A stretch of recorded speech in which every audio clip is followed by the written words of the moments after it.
শীত tata bye bye করেছে তো কি হয়েছে, ফ্রিজে প্রিজার্ভ করে রাখা কড়াইশুঁটি দিয়ে আমাদের সবার পছন্দের কড়াইশুঁটির কচুরি বানাবো। আর এটি বানানোর জন্য প্রথমে পাত্রে ময়দা আটা নিয়ে নেব। এখানে বলে রাখি, কচুরি যাতে খাস্তা হয় এজন্য যে পরিমাণ আটা নিয়েছি তার 1/3 পরিমাণ ময়দা ব্যবহার করেছি। আপনারা এইভাবে আটা ময়দা মিশিয়ে করবেন যাতে টেস্টি হয়। এরপর এর মধ্যে একে একে পরিমাণ মতো নুন, চিনি, বেকিং পাউডার, বেকিং সোডা দিয়ে ভালো করে মিশিয়ে নেব। এরপর এতে অল্প ঘি ও সাদা তেল মিশিয়ে ভালো করে অল্প অল্প উষ্ণ গরম জল দিয়ে মেখে ডো বানিয়ে রেখে দেব 15 থেকে 20 মিনিটের জন্য।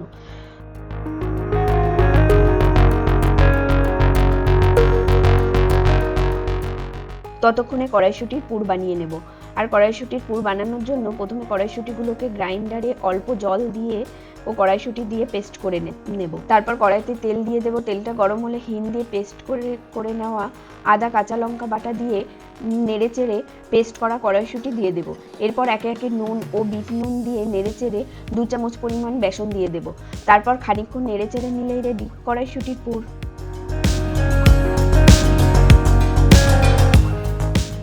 আর কড়াইশুঁটির কচুরি করব, সাথে আলুর দম থাকবে না তা তো হতেই পারে না।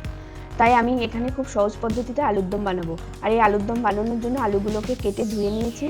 এবার কড়াইতে তেল দিয়ে 2টো শুকনো লঙ্কা ও 5 ফোড়ন দিয়ে পেঁয়াজ কুচি দেওয়ার পর নুন দিয়ে খানিকক্ষণ নাড়াচাড়া করব। তারপর আলুগুলো দিয়ে নেড়েচেড়ে আরও একটু নুন ও হলুদ দিয়ে নেড়েচেড়ে খানিকক্ষণ ঢাকা দিয়ে কষিয়ে নেব।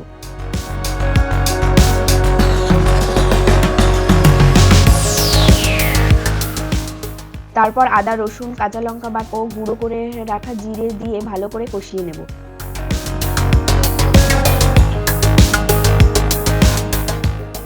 এরপর আমাদের গাছের আধ পাকা টমেটো দিয়ে আবারও খানিকক্ষণ কষিয়ে নিয়ে জল দিয়ে দেব।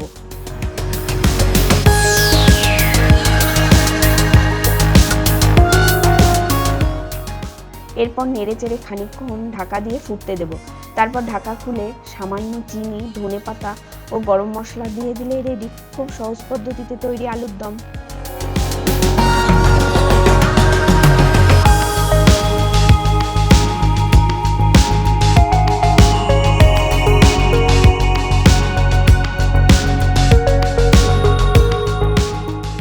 এবার যে ডো বানিয়ে রেখেছিলাম সেই ময়দা থেকে লেচি কেটে কেটে গোল গোল করে নেব।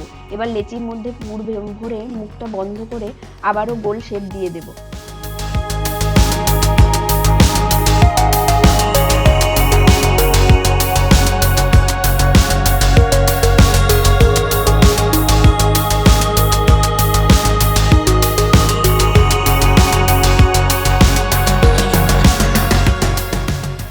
তারপর হালকা তেল দিয়ে এক এক করে বেলে নেব।